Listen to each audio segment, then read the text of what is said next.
ગુજરાતીમાં આપનું સ્વાગત છે અને આપની સાથે હું છું મિત્તલ ખાણિયા। સમાચારોમાં સૌપ્રથમ વાત કરીશું નવા સંસદ ભવનની।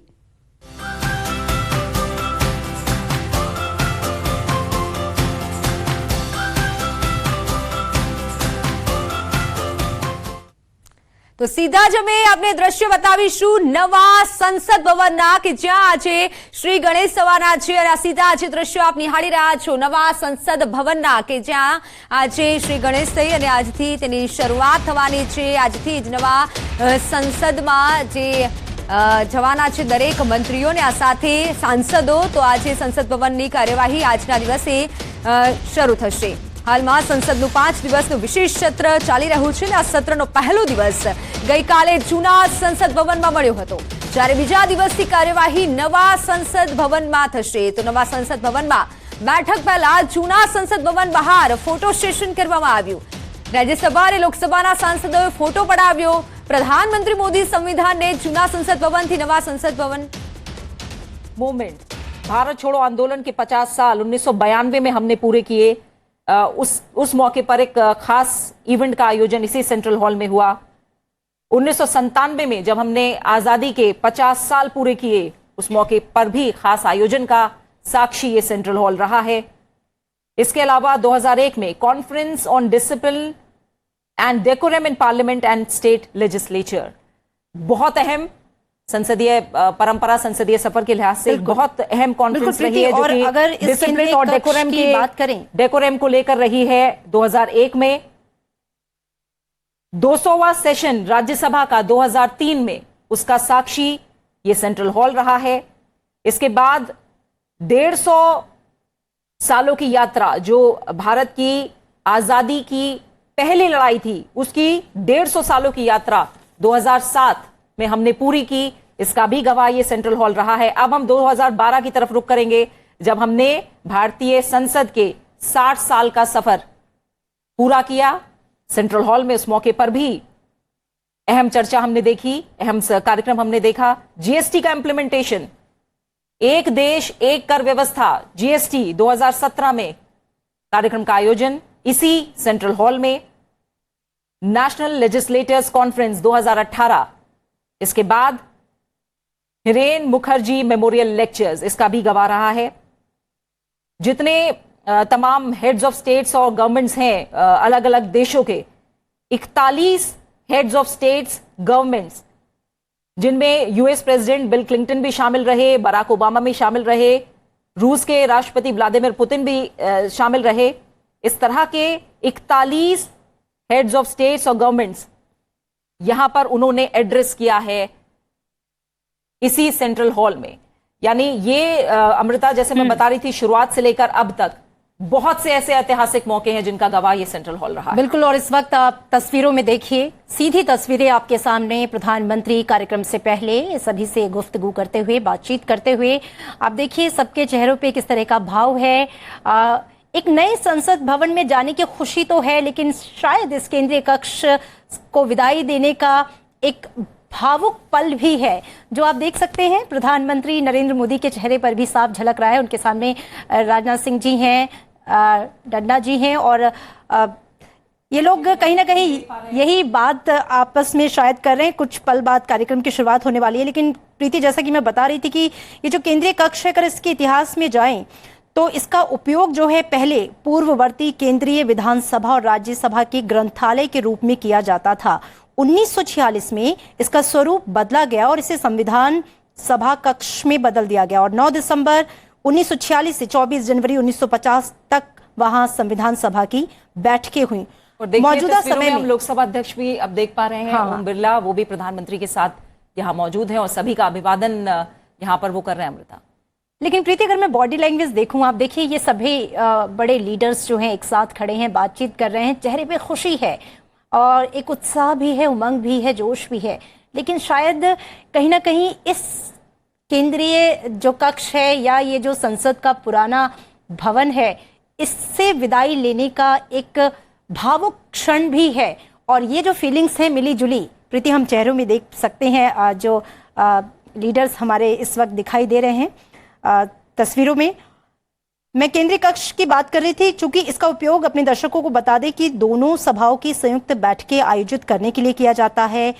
अब तक लोकसभा के प्रत्येक आम चुनाव के बाद प्रथम सत्र के आरंभ होने और प्रत्येक वर्ष पहला सत्र आरंभ होने पर राष्ट्रपति केंद्रीय अब कक्ष हम देख पा रहे हैं उपराष्ट्रपति और राज्यसभा संसद की के दोनों सभाओं को सभापति संबोधित करते हैं। उपराष्ट्रपति और राज्यसभा के सभापति जगदीप धनखड़ का भी आगमन हो चुका है। अब बस कुछ ही पलों का इंतजार, ठीक 11 बज गए हैं और अब इस कार्यक्रम की शुरुआत होने जा रही है।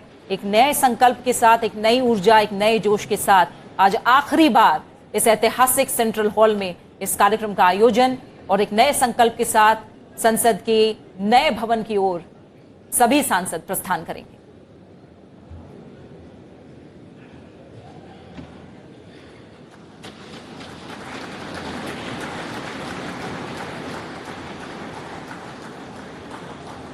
कार्यक्रम का शुभारंभ રાષ્ટ્રગાન સંસદ ભવનથી નવા સંસદ ભવન સુધી જશે। આજથી નવા સંસદ ભવનની કાર્યવાહી થશે। તે પહેલાના આ દ્રશ્યો છે કે જ્યાં ફોટો સેશન કરવામાં આવ્યું અને નરેન્દ્ર મોદી સાંસદોને પણ મળ્યા અને આ સાથે ફોટો સેશન થઈ રહ્યું છે। થોડીક જ વારોમાં શ્રી ગણેશ થવાના છે સંસદ ભવનના। આજથી નવા સંસદ ભવનના શ્રી ગણેશ થશે અને કાર્યવાહી થશે। તો પીએમ મોદી ચાલી અને જૂનાથી નવા સંસદ ભવન સુધી સંવિધાન સાથે જશે। આજે સમગ્ર દ્રશ્યો છે જે આપ નિહાળી રહ્યા છો।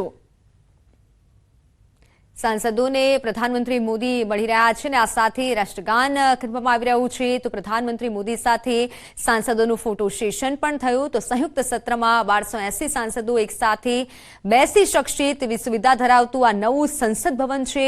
નિર્માણ કાર્યમાં લગભગ 1200 કરોડ રૂપિયાનો નવા સંસદ ભવનમાં ખર્ચો થયો છે। 66,000 કામદારોના સહયોગથી નવું સંસદ ભવન બન્યું છે। નિર્માણ કાર્ય માટે 28 મહિનામાં આ કાર્ય પૂર્ણ થયું છે।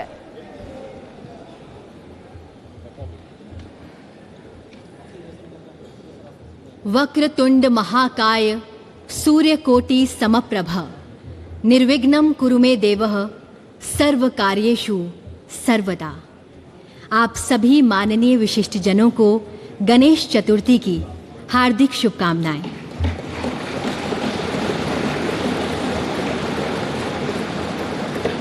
आज का दिन इतिहास के सुनहरे पन्नों में अंकित होने का दिन है।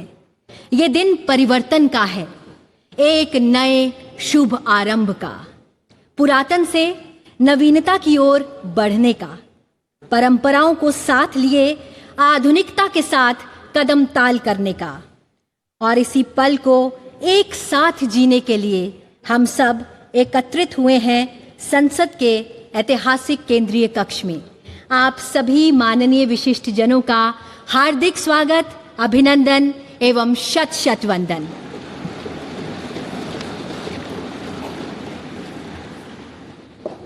कार्यक्रम को प्रारंभ करने हेतु मेरा सादर अनुरोध माननीय संसदीय कार्य मंत्री जी से कि वे स्वागत संबोधन प्रस्तुत करें। तो नजर करिए अन्य समाचारों पर। तो खेड़ाना नडियाद મહેમદાબાદ બન્યું છે સંપર્ક વિહોણું। નડિયાદથી મહેમદાબાદને જોડતા રોડ બંધ કરવામાં આવ્યો છે। શેઢી નદીના પાણી વહી રહ્યા છે। આ બ્રિજ પરથી માલધારી લોકો ઢોરને લઈને રોડ પર આવી ગયા છે। કમળા ગામમાં શેઢી નદીનું પાણી ભરાયું છે। નડિયાદ મહેમદાબાદ રોડ પર પોલીસ બંદોબસ્ત ગોઠવી દેવાયો છે। ગામ સંપર્ક વિહોણું બન્યું છે।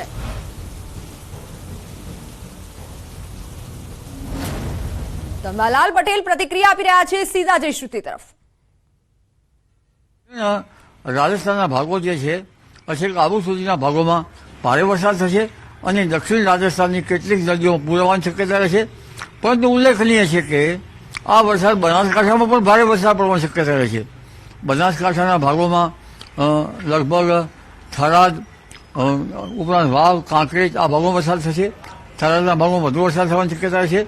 પરંતુ થરાદ ઉપરાંત લગભગ વાવ, થરાદ ઉપરાંત દાંતીવાડા, અમીરગઢ, જખરગઢ, આશેડા, ડીસા આ ભાગોમાં વરસાદ થવાની શક્યતા રહેશે અને આ ભાગોમાં વરસાદ વધુ થવાની શક્યતા રહેશે। બનાસ નદીમાં પાણીની આવક આવવાની શક્યતા રહેશે। ઉપરાંત પાટણના ભાગોમાં પણ વરસાદ થવાની શક્યતા રહેશે। રાધનપુર ઉપરાંત સાંતેરપુર આ ભાગોમાં પણ વરસાદ થવાની શક્યતા રહેશે। અને વધુમાં જોઈએ તો કચ્છના ભાગોમાં ભારેથી અતિ ભારે વરસાદ થવાની શક્યતા છે. કેટલાક ભાગોમાં ભારે વરસાદ થવાની શક્યતા છે, જેમાં રાપરમાં ભારે કાંક વધુ વરસાદ થવાની શક્યતા રહે છે. અને ત્યાં બાજુ ભચાઉ, ગાંધીધામ, અંજાર, કંડલા, મુદ્રા, જખૌ આ બંદર પર વરસાદ થવાની શક્યતા છે. આદિપુરમાં વરસાદ થવાની શક્યતા છે. ભદ્રેસર ઉપરાંત માંડવી, નખત્રાણા, ભુજ આ ભાગોમાં પણ વરસાદ થવાની શક્યતા રહે છે. પણ રાપર બીજા ભાગોમાં ભારે વરસાદ થવાની શક્યતા રહે છે. આ ઉપરાંત લગભગ બનાસકાંઠાના ભાગો પણ ઉત્તર ગુજરાતના મહેસાણા વગેરે ભાગોમાં પણ ભારે વરસાદ થવાની શક્યતા રહે છે. કડી, બેચરાજીના ભાગોમાં પણ વરસાદ થવાની શક્યતા રહે છે. સમી, હારીજ વગેરે ભાગોમાં વરસાદ થવાની શક્યતા રહે છે. અને આ જે વિસનગર ઉપરાંત સિદ્ધપુર, કાકોસી, આ બ્રાહ્મણવાડા, ઊંઝા આ ભાગોમાં વરસાદ થવાની શક્યતા રહે છે. વડનગરના ભાગોમાં વરસાદ થવાની શક્યતા રહે છે. પરંતુ હજુ કેટલોક વરસાદ જે છે અમદાવાદ જિલ્લાના કોઈ ભાગમાં વરસાદ ઓછો છે. વિરંગામ, સરખેજ વગેરે ભાગો વરસાદ થશે. પરંતુ જે દ્વારકાના ભાગો જે છે ત્યાં થોડો વરસાદ ઓછો છે. બોટાદના ભાગોમાં પણ વરસાદ ઓછો છે એવા અહેવાલ મળ્યા છે.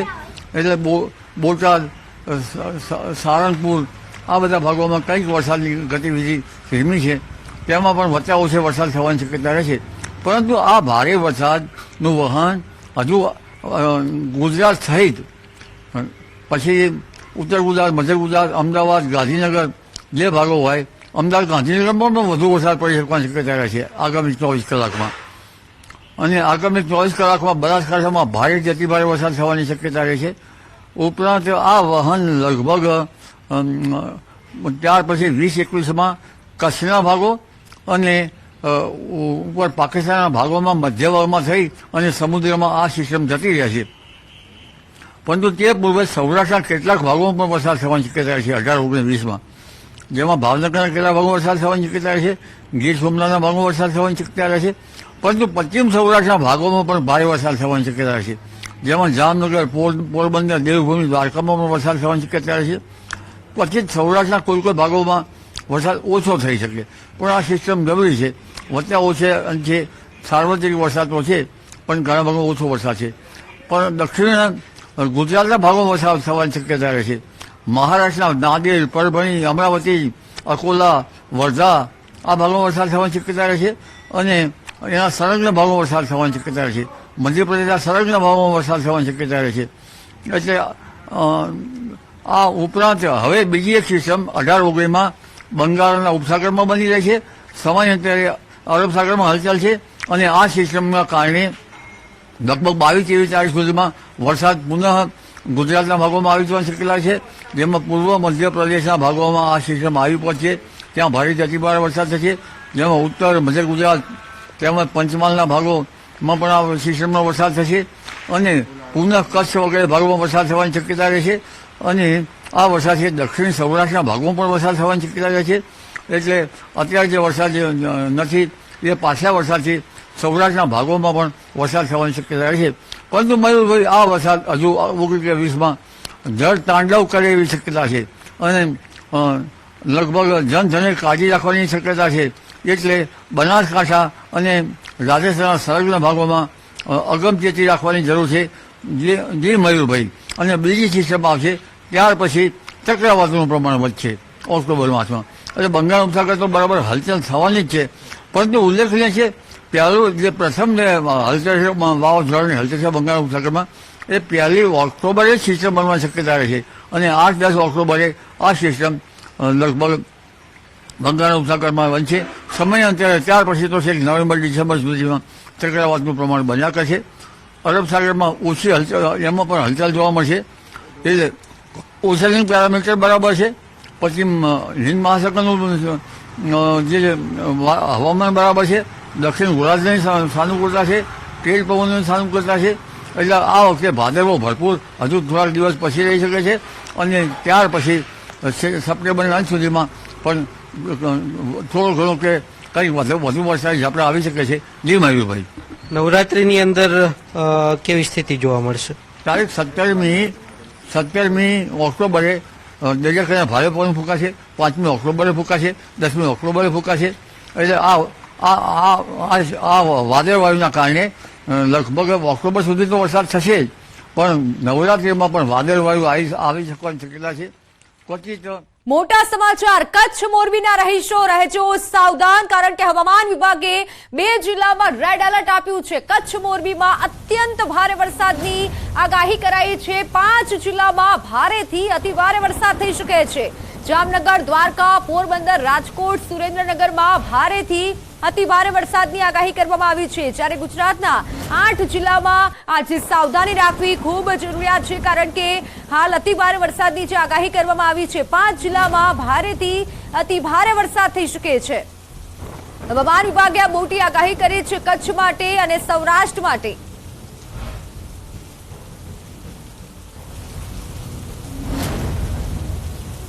હાલ સમાચારોમાં સમય થયો છે વિરામનો.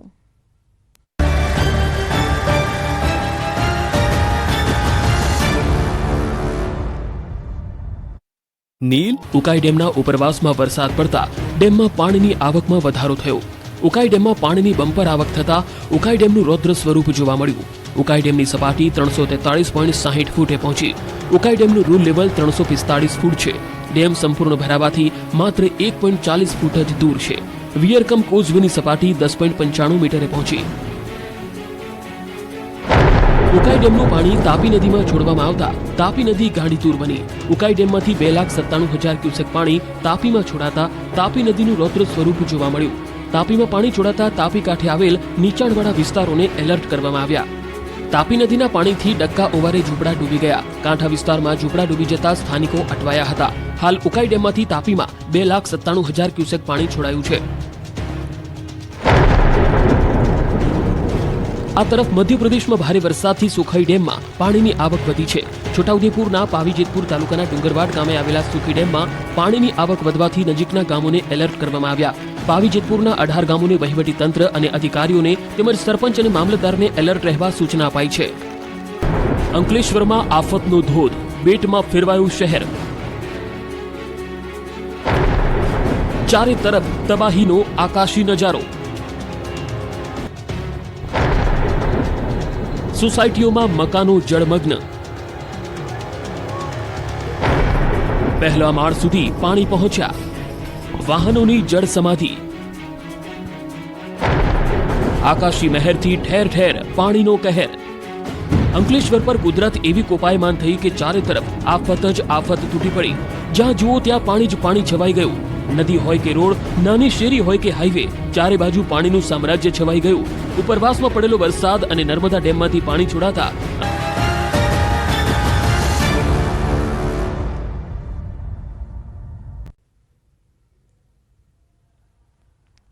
તો હવે વાત કરીએ પૂરે કર્યા પાયમાલ.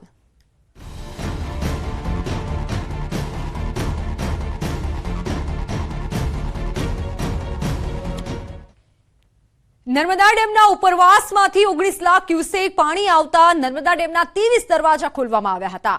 જેના પગલે નર્મદા સહિતના જિલ્લાઓને એલર્ટ પણ કરવામાં આવ્યા હતા. જેના પગલે નર્મદા જિલ્લાના માંગરોળ ગામમાં પાણી વેરી બની અને લોકોના ઘરોમાં ફરી વળ્યું. આખું ગામ બેટમાં ફેરવાયું.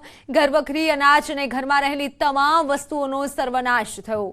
સવાર પડતાની સાથે નર્મદાના પાણી તો ઓસરી ગયા. બેટ ફેરવાયેલ માંગરોળનો રસ્તો ખુલ્યો છતાં પણ અવરજવર પણ શરૂ કરવામાં આવી. પરંતુ ગ્રામજનો પોતાના ઘરે પરત ફર્યા ત્યારે ખબર પડી કે પાણી તો ઓસર્યા પણ લોકોની આંખોના આંસુ નહીં. આ પૂરે તો ગ્રામજનોને પાયપાલ કરી નાખ્યા. ઘર વખરીથી લઈ અનાજ, પૈસા, તમામ વસ્તુઓનો સર્વનાશ થયો. ગ્રામજનો હવે સરકાર પાસે મદદની માંગ કરી રહ્યા છે કે સરકાર તેમને રહેઠાણ અને ભોજન સહિતની મદદ કરે.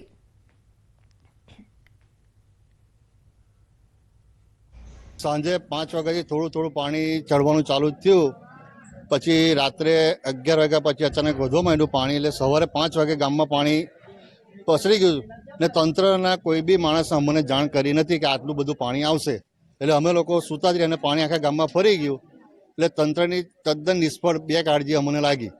તંત્રએ કોઈ અમને જાણ કરી નથી. ને આજની પરિસ્થિતિ એવું છે કે આજે પાણી ઓછું થઈ ગયું છે પણ તબાહી બહુ છે.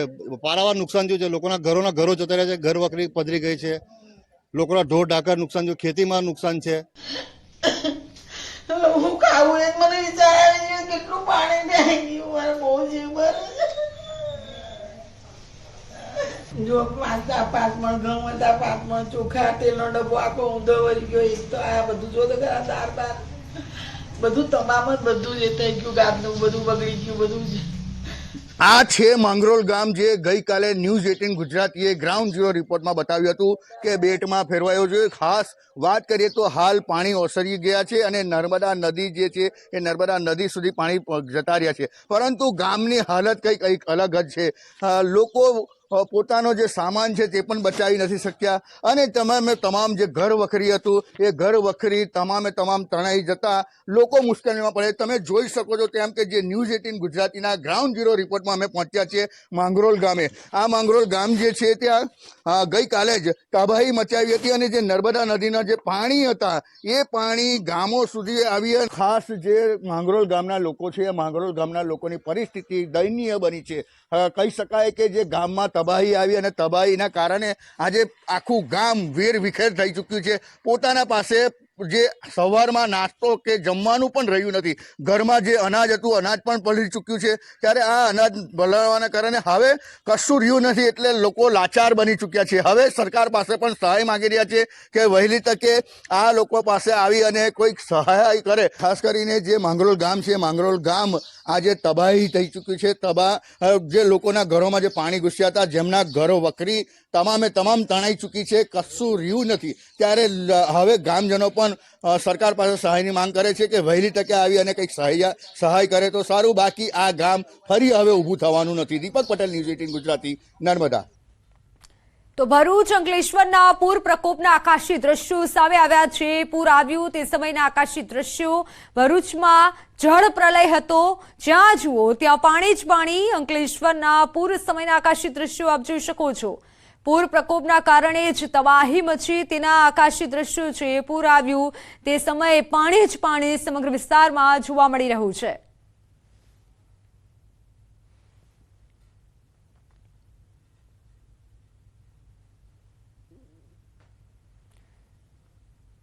તો ખેડાનું નડિયાદ અને મહેમદાબાદ સંપર્ક વિહોણું થયું છે. નડિયાદથી મહેમદાબાદને જોડતો રોડ બંધ થયો છે. શેઢી નદીના પાણી વહી રહ્યા છે બ્રિજ પરથી. તો માલધારી લોકો ઢોરને લઈને રોડ પર આવી ગયા છે. કમળા ગામમાં શેઢી નદીનું પાણી ભરાયું છે. મારી સાથે સંવાદદાતા ઉમંગ જોડાઈ ચુક્યા છે, જેમની પાસેથી વધુ વિગતો જાણીશું. જી ઉમંગ, હાલ ગામનો કોઈ સંપર્ક થયો છે ખરા? કેવી પરિસ્થિતિ ત્યાંની?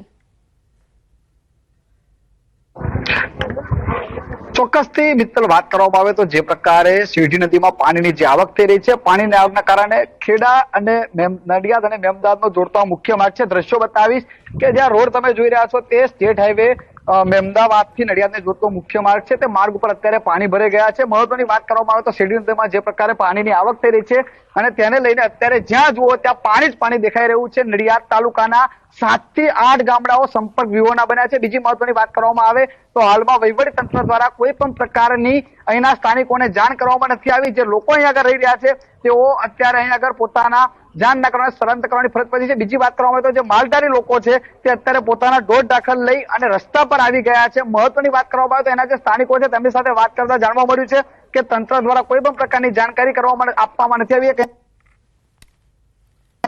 પવન કુમાર, लगभग 3 बजे से 3 या तो 2 बजे से आना स्टार्ट हुआ. पहले हाथ से निकल रहा था, पर शाम टाइम पे लगभग 9 बजे आसपास पूरा पानी भर गया. गोविंदपुरा गांव में पूरा पानी जाने में तकलीफ हो रही, इसलिए राशन लेने गए थे तो कैसे करके गए, फिर अपने खाने पीने का सामान लेके आए. તંત્ર દ્વારા કોઈ જાણકારી દી ગઈ છે? नहीं था.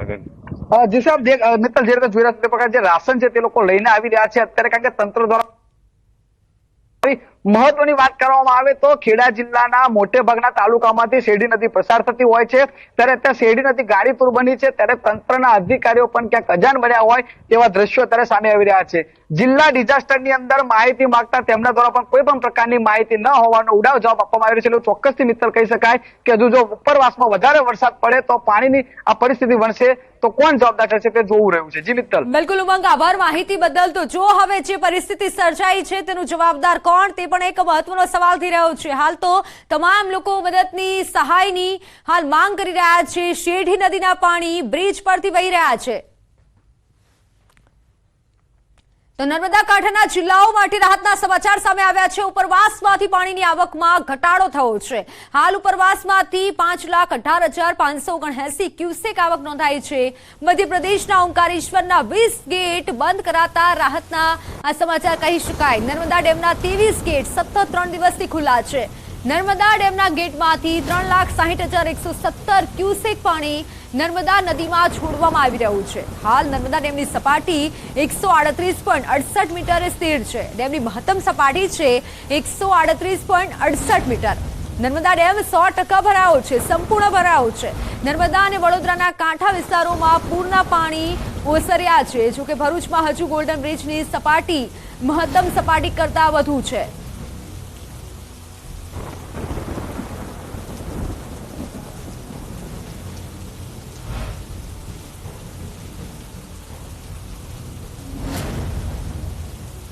અમદાવાદમાં સાબરમતી નદીમાં પાણીની આવક શરૂ થઈ છે। મહેસાણાના ધરોઈ ડેમમાંથી સાબરમતીમાં પાણી છોડાયું। ડેમમાં આવક નોંધાઈ છે। 4 ગેટ 3 ફૂટ સુધી ખોલી દેવામાં આવ્યા છે। ધરોઈ ડેમમાંથી 30,000 ક્યુસેક પાણી છોડાયું છે। ધરોઈ ડેમથી પાણી છોડાયું છે। સાબરમતીમાં આવક શરૂ છે। ભારે વરસાદ થઈ રહ્યો છે અને તેના કારણે ધરોઈ ડેમમાંથી 30,000 ક્યુસેક પાણી છે તે છોડવામાં આવ્યું છે। એ પાણી સંત સરોવર થઈ સાબરમતી નદીમાં આવતું હોય છે। ત્યારે સાબરમતી નદીમાં પણ લેવલ છે તે અત્યારે વાસણા બેરેજનું 127 કરી દેવામાં આવ્યું છે। સાથે જ જે 30,000 ક્યુસેક પાણી છોડવામાં આવ્યું હતું તેમાંથી 13,000 ક્યુસેક પાણી છે તે સાબરમતીમાં પહોંચી ગયું છે અને તેની સામે નિકાલ પણ કરવામાં આવી રહ્યો છે। એટલે વાસણા બેરેજના દરવાજા છે તે ખોલી દેવામાં આવ્યા છે અને ધીમે ધીમે પાણી નિકાલ કરવામાં આવ્યો છે। સાથે જ નીચાણવાળા વિસ્તારોને સતર્ક રહેવા માટે સૂચના આપવામાં આવી છે। નદી કિનારાના જે વિસ્તારો છે ત્યાં ન જવા માટે પણ તાકીદે સૂચના કરી દેવામાં આવી છે અને વહીવટી તંત્ર પણ કામે લાગ્યું છે। કારણ કે જે રીતે પાણીનો ઉપરવાસથી ફ્લો આવી રહ્યો છે અને એટલું જ પાણી સામે નિકાલ થઈ રહ્યો છે તેને લઈ તમામ લોકોને સૂચના જારી કરવામાં આવી છે। કેમેરામેન ખેંગાર રાઠોડ સાથે વિભુ પટેલ, ન્યૂઝ 18 ગુજરાતી, અમદાવાદ। તો સમાચારોમાં હાલ બસ આટલું જ। નમસ્કાર।